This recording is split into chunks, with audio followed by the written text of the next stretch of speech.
about the right atrium. This is the right atrium, and the right atrium is the right upper chamber of the heart. It receives venous blood from the whole body through the superior vena cava above and the inferior vena cava below. It pumps this blood into the right ventricle through the right atrioventricular or the tricuspid opening. The right atrium forms the right border of the heart, part of the upper border, the sternocostal surface, and the base of the heart. Its external features include: the chamber is elongated vertically, receiving the superior vena cava at the upper end and the inferior vena cava at the lower end. The upper end of the right atrium is prolonged to the left to form the right auricle. It covers the root of the ascending aorta and partly overlaps the infundibulum of the right ventricle, as you can see. Along the right border of the right atrium, there is a shallow vertical groove called the sulcus terminalis, which passes from the superior vena cava to the inferior vena cava.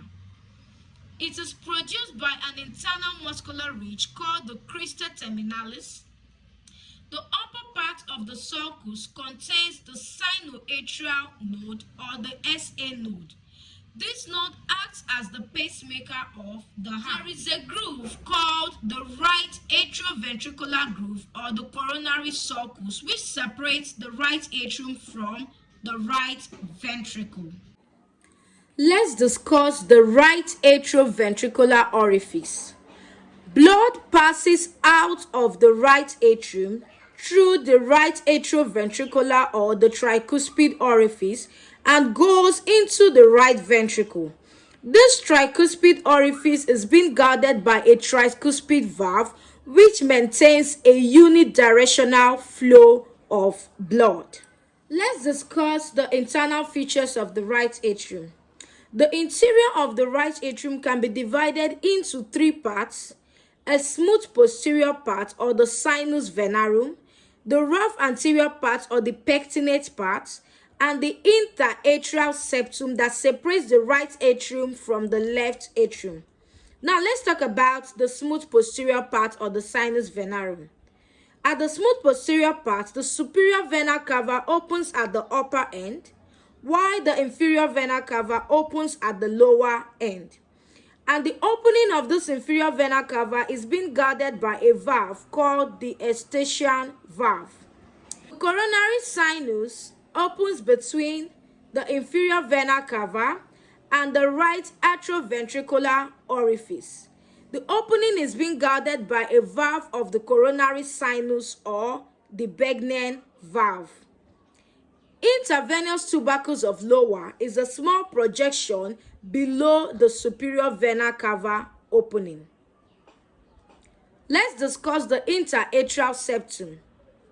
This presents a fossa ovalis, which is a sulcar depression in the lower part. Annulus ovalis or the lumbus fossa ovalis is the prominent margin of the fossa ovalis. Now, giving you the clearer picture of the internal features of the right atrium that I just explained, I want us to carry out a quick activity. Close your both hands in form of a ball and open it. That is exactly what I mean by the internal features of the right atrium. So this internal features presents three parts, as we have earlier said: the smooth posterior part or the sinus venarum, the rough anterior part or the pectinate part, and the interatrial septum. Now let's explain the smooth posterior part better. I said initially that the superior vena cava opens at the upper end, while the inferior vena cava opens at the lower end, as you can see. But the opening of this inferior vena cava at the lower end is being guarded by an Eustachian valve. Now, a coronary sinus opens between the opening of the inferior vena cava and the right atrioventricular orifice, which you can see. Now, this opening is being guarded by a valve of the coronary sinus or the Begnen valve. There is a tubercle that we call the intravenous tubercle of Lower, which is a small projection below the superior vena cava opening. Now let's look at the next part, which is the pectinate part or the rough anterior part. Now this part, as you can clearly see, presents series of transverse muscular ridge. And this muscular ridge, or this is actually called the musculi pectinati or the pectinate muscles. Now these pectinate muscles arise from what we call the crista terminalis. Now this crista terminalis is a muscular ridge of the right atrium, and it tends to separate the two parts. That's the rough anterior part from the smooth posterior part. Okay, now this crista terminalis runs forward and downwards towards the atrioventricular orifice, which now gives it the appearance of the teeth of a comb, which is clearly seen here. Now for the last part of the internal features of the right atrium, which is the interatrial septum. Now this particular septum presents a fossa ovalis. Now you can see this fossa ovalis. This fossa ovalis is a saucer-shaped depression in the lower part, okay? It's a saucer-shaped depression in the lower part. Then there's another thing we call the lumbus fossa ovalis or the annulus ovalis, which is the prominent margin of the fossa ovalis. So having known that the fossa ovalis is a depression that you can see in the interatrial septum, I want you to also know that it is the remnant of the foramen ovale, which is an opening in the fetal heart that allows blood to bypass the lungs by flowing directly from the right atrium to the left atrium. So when we say that the lumbus fossa ovalis is a prominent margin of the fossa ovalis, it simply explains the well-defined raised border that encircles the depression of that fossa ovalis in the adult heart, okay? Which will now tend to separate the right atrium from the left atrium. So this gives you a clearer picture of the fossa ovalis. So talking about the tributaries of the right atrium. So the right atrium of the heart receives blood from various or several tributaries.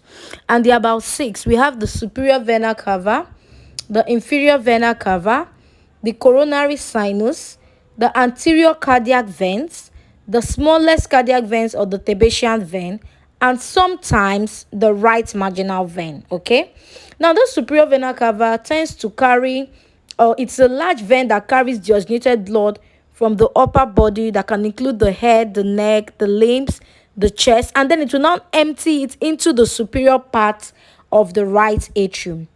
While the inferior vena cava is a large vein that carries deoxygenated blood from the lower body, like the abdomen, the pelvis, the lower limbs, and then it now empties it into the inferior part of the right atrium. Now, the coronary sinus is a collection of veins that will drain the deoxygenated blood from the heart muscles. That's the myocardium, okay? Now, this coronary sinus opens into the right atrium between the inferior vena cava and the tricuspid valve. Now, for the anterior cardiac vein, this is a small vein that drains the anterior surface of the right ventricle directly into the right atrium, bypassing the coronary sinus. Then for the last one, which is the Thebetian vein, this is the smallest cardiac vein, and they are actually tiny veins, but they directly drain into they directly drain the myocardium of the heart chambers into the right atrium. Okay, now sometimes you can have the right marginal vein. So there can be a variation where the right marginal vein might drain directly into the right atrium, but this is not really usual, okay? Looking at the notes from what we just explained, the right atrium is the right upper chamber of the heart. It receives venous blood from the whole body, pumps it into the right ventricle through the right atrioventricular or the tricuspid opening. It forms the right border of the heart, part of the upper border, the sternocostal surface, and the base of the heart. External features. The chamber is prolonged to the left to form the right auricle. It covers the root of the ascending aorta and partly overlaps the infundibulum of the right ventricle. Along the right border of the atrium, there is a shallow vertical groove called the sulcus terminalis, which passes from the superior vena cava to the inferior vena cava. It is produced by an internal muscular ridge called the crista terminalis. Upper part of the sulcus contains the sinoatrial or SA node, which acts as a pacemaker of the heart. The right atrioventricular groove or the coronary sulcus separates the right atrium from the right ventricle. The tributaries of the right atrium. The atrium contains the following tributaries: the superior vena cava, the inferior vena cava, the coronary sinus, the anterior cardiac veins, the Tertian veins or the vena cordis minimi, and sometimes the right marginal vein. Looking at the notes from the right atrioventricular orifice, blood passes out of the right atrium through the right atrioventricular or the tricuspid orifice and goes to the right ventricle. A tricuspid orifice is guarded by the tricuspid valve, which maintains a unidirectional flow of blood. Taking the note of the internal features that we just explained, the interior of the right atrium can be divided into three parts: the smooth posterior part or the sinus venarum, the rough anterior part or the pectinate part, and the interatrial septum. Let's talk about the smooth posterior part. The superior vena cava opens at the upper end. The inferior vena cava opens at the lower end, which is being guarded by the eustachian valve. The coronary sinus opens between the opening of the inferior vena cava and the right atrioventricular orifice. The opening is guarded by the valve of coronary sinus or the Begnian valve. Intravenous tubercle of Lower is a small projection below the superior vena cava opening. Rough anterior part or the pectinate part. This presents a series of transverse muscular ridge, which is called the musculi pectinati. They arise from the crista terminalis and runs forward, downwards, and towards the atrioventricular orifice, giving appearance of the teeth of a comb. Interatrial septum.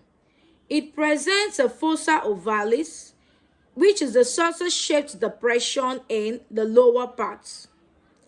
Annulus ovalis or the limbus fossa ovalis is the prominent margin of the fossa ovalis.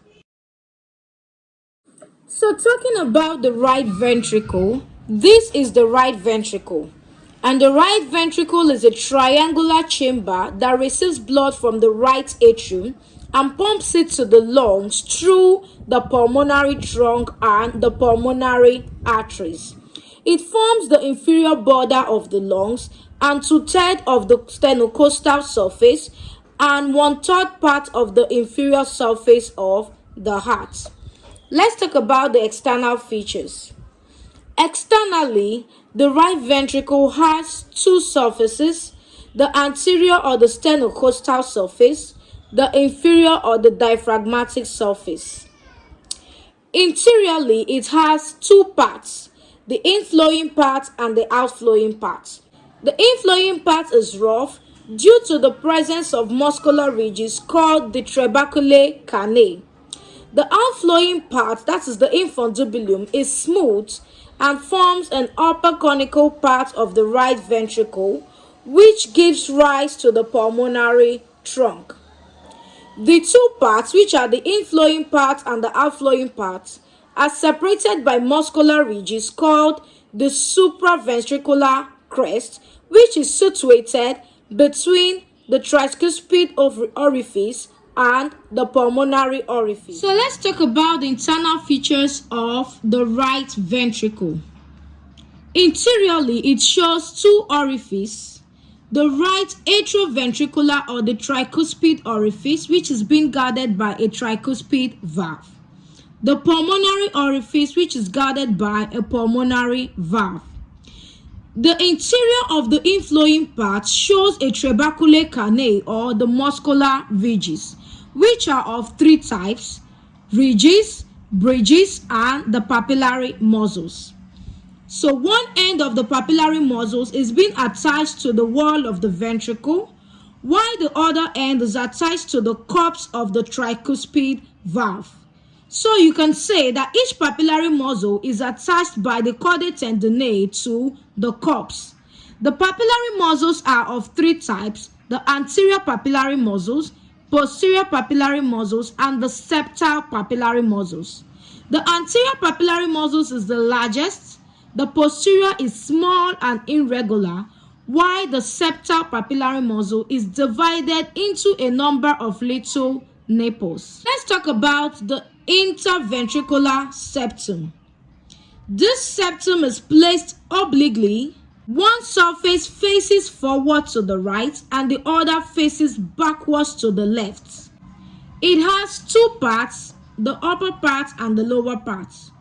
The upper part is a thin membranous part, while the lower part is thick muscular and separates the two ventricles, which is the right ventricle from the left ventricle. So this is a pictorial representation of an internal features of an opened right ventricle. That is the anterior view. So this shows you the muscular ridges or the tubercular carni that are of three types, which are the ridges, the bridges, and the papillary muscles. So this is a clearer representation of what the anterior papillary muscle looks like. Remember that the anterior papillary muscle is the largest, while the posterior papillary muscle is small and irregular, and this is what it looks like. And the septal papillary muscle is being divided into a number of little nipples. So taking the notes of the right ventricle is a triangular chamber which receives blood from the right atrium and pumps it to the lungs through the pulmonary trunk and the pulmonary arteries. It forms the inferior border and a 2/3 part of the sternocostal surface and the 1/3 part of the inferior surface of the heart. Its external features include: the right ventricle has two surfaces, the anterior or the sternocostal surface, the inferior or the diaphragmatic surface. The interior has two parts, the inflowing part and the outflowing part. The inflowing part is rough due to the presence of muscular ridges called the tubercular carni.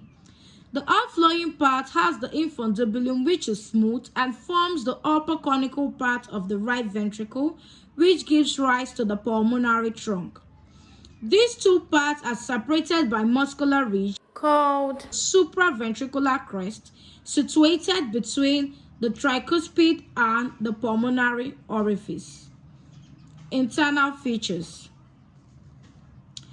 the interior shows two orifices, the right atrioventricular or the tricuspid orifice guarded by a tricuspid valve, the pulmonary orifice guarded by the pulmonary valve. The interior of the inflowing part shows the tubercular carni or the muscular ridges of three types: ridges, bridges, and papillary muscles or pillars. The papillary muscles are of three types: the anterior papillary muscles, which is the largest, the posterior papillary muscle, which is small and irregular, and the septal papillary muscle, which is divided into a number of little nipples. Each papillary muscle is attached by chordae tendineae to the cups. Interventricular septum. It is placed obliquely so that one surface faces forward and to the right, and the other faces backwards and to the left. It has two parts, the upper part and the lower part. The upper part is thin and membranous, while the lower part is a thick muscular and separates the two ventricles.